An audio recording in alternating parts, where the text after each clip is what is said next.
Welcome to the Complete Story Series from Manga Historian. My name is Benny, and today we're going to be covering Volume 2 of Berserk. All alterations to the panel, text, and images are to prevent copyright problems, and all art is owned by its respective companies. At the end of our last chapter, Guts escaped through a tunnel with an old man. The man told Guts that he would like him to kill the Count. He also would like to show him something. So he led Guts down a hidden passageway, where he revealed an egg-like object that Guts knew too well. The Hellet. Guts quickly grabs the man by the neck, asking, "Just who are you, and how did you get this thing?" The man told him that he stole it from the Count, but he will tell him everything. His name is Vargas, and he used to work as the castle's physician. And 7 years ago, things began to change. The Count himself changed. He began to suspect that other people were heretics, and those that he captured would be cut and dissected alive, and then he would eat them. He too was a part of it. After the Count captured him and his family, they tried to get away from what he had become.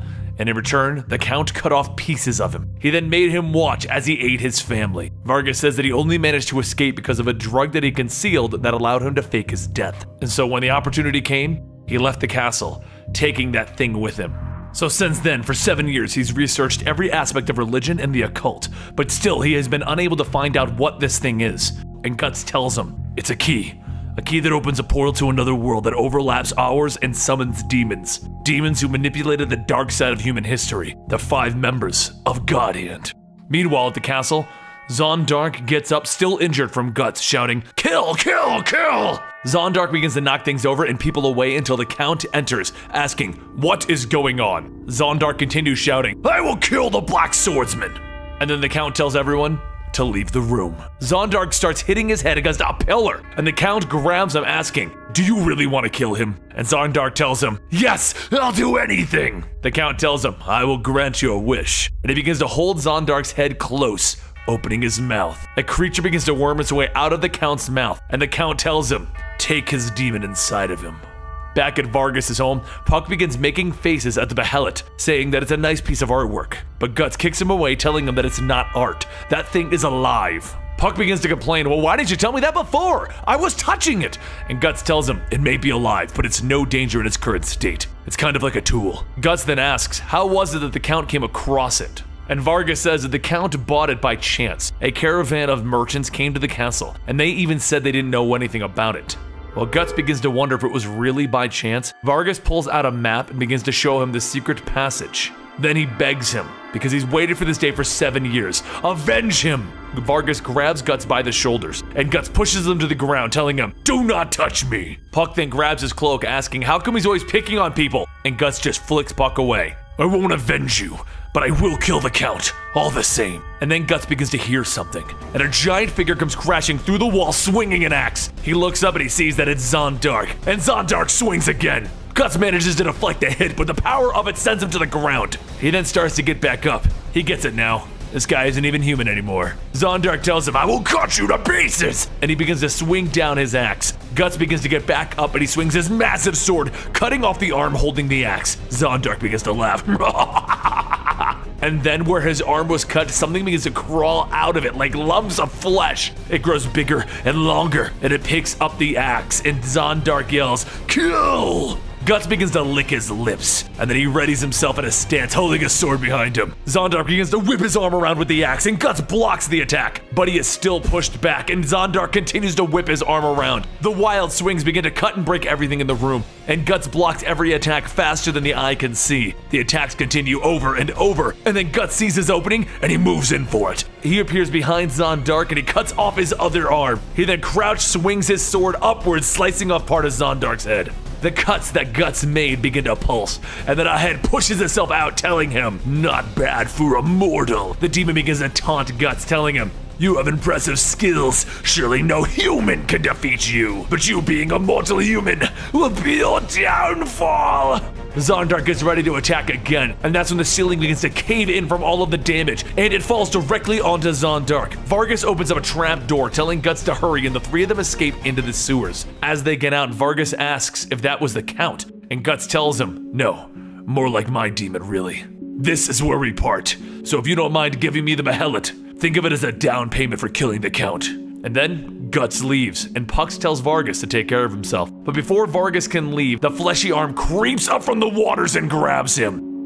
Guts walks through the city and Puck asks him why is he so rude, just walking off like that. You both want to kill the Count. You're allies! And Guts asks him, you're kidding, right? I can't be bothered with good-for-nothing bastard people acting like friends. That goes for you too, bug. Before turning a corner, Guts overhears some townspeople talking about how there's going to be another execution. They say it's a friend of the guy who's been causing all of the commotion the other day. Guts grits his teeth, and he continues to walk off.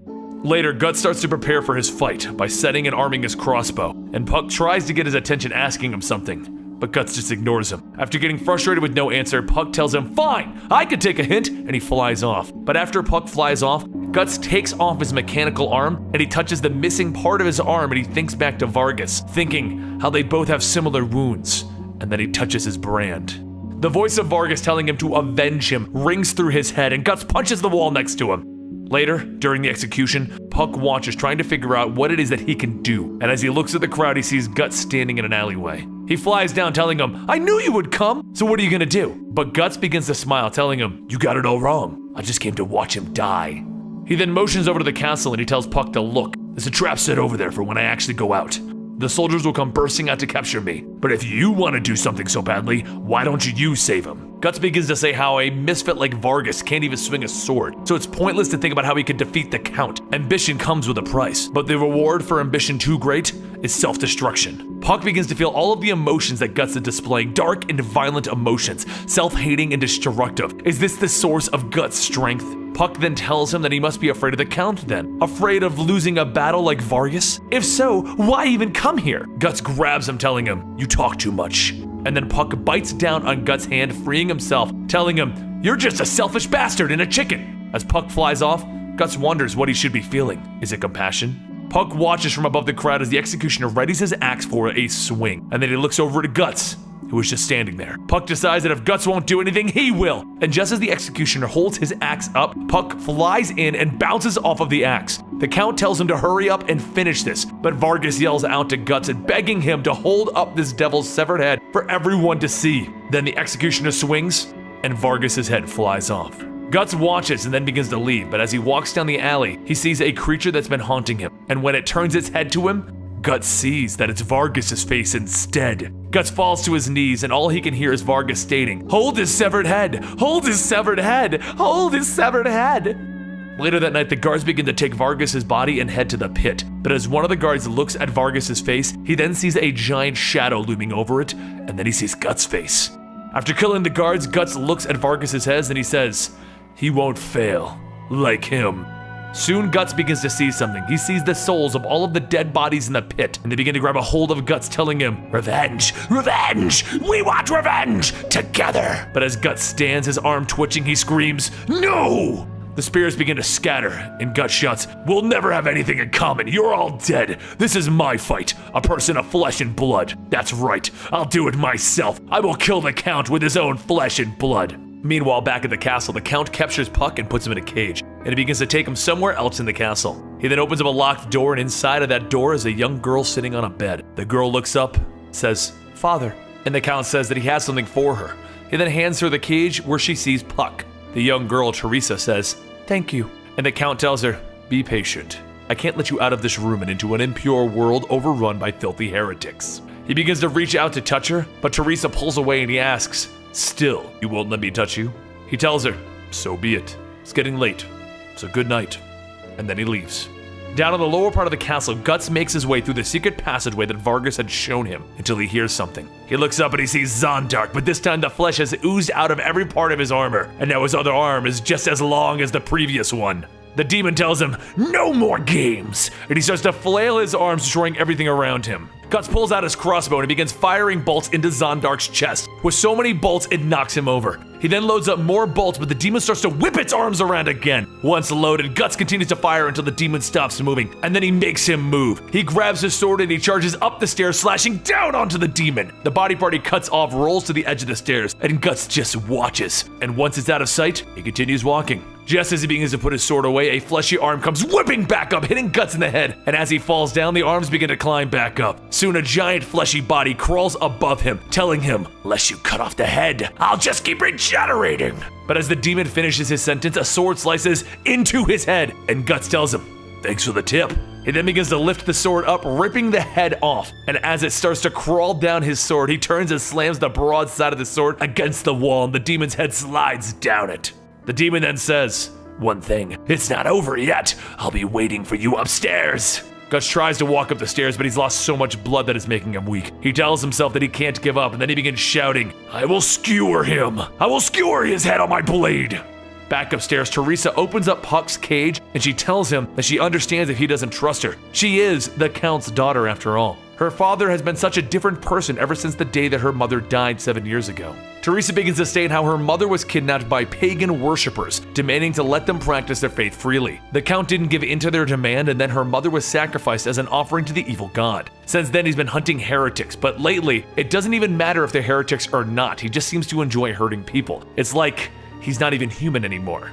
Guts continues to walk through the castle, up the tower, until he faces a room full of soldiers. Dahl, the Count's assistant, tells Guts that they knew he would be coming, so he can surrender quietly or he will have him killed at once. But Guts tells him, "Move! You're in my way! Move!" Dahl then tells the archers to fire, but Guts just holds up his sword, blocking them. As Dahl sees the arrows blocked, Guts then runs forward, swinging his sword, cutting through the guards, slicing torsos and heads off. The spearmen then advance, and as they corner and thrust, Guts ducks and then swings again, cutting through the guards. He continues cutting and slicing through everyone, but Dahl calls out for Jericho to come out. Jericho steps out and charges at Guts, swinging his flail, but as Guts turns, he swings his sword down on Jericho, cutting through his shield and into his shoulder. Jericho staggers back and Guts swings a second time, but this time through his stomach. The rest of the guards begin to run and Guts continues to walk up the stairs, and then he stands over Dahl. But all Dahl can see is a blank stare from Guts.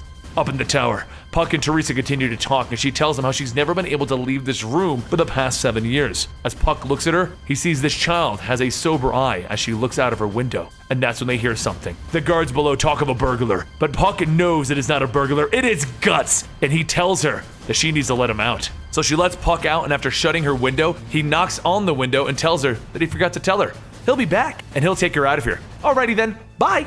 Back below, Guts kicks Dahl through the doors into the Count's chamber, and he makes his way in to see the Count. The Count sits on his throne telling Guts, "It's impressive you've come this far. Now come test me. Let's see how far human power will go." Guts starts to walk towards him and then up the steps, but then he stops and stabs his sword into the stairs, hitting part of the Count that was hiding there. The Count tells him, "Nicely countered. Now I can grasp the extent of your skills." Puck begins to fly towards the Count's chamber, but then the walls break by him, and inside he sees Guts. The Count tells Guts, "I will crush you," and he begins to grow into a giant fleshy creature. And with a massive swing, Guts cuts off the Count's arm, and just as quickly as it was cut off, it begins to grow back. The Count says, "It doesn't matter. Cut parts off, I will just grow bigger and bigger." As the Count continues destroying the room, over in Teresa's tower, the walls and the ceilings begin to crack and fall, and as she ducks from the falling debris, she sees that her doors are broken and open, so she decides this is her chance to finally leave.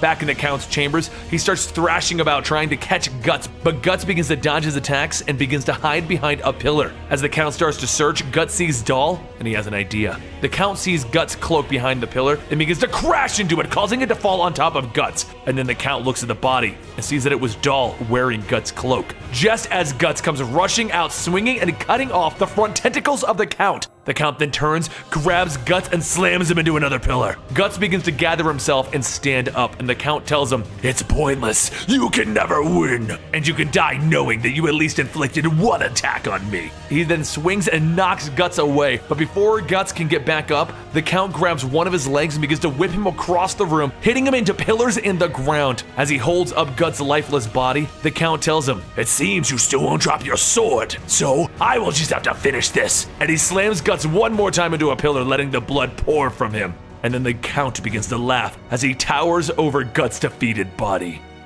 And that is the conclusion to Volume 2. Volume 3 will be here very soon, so I hope you're excited. Don't forget to follow us on Twitter at MangaStorian, and I'll see you next time right here.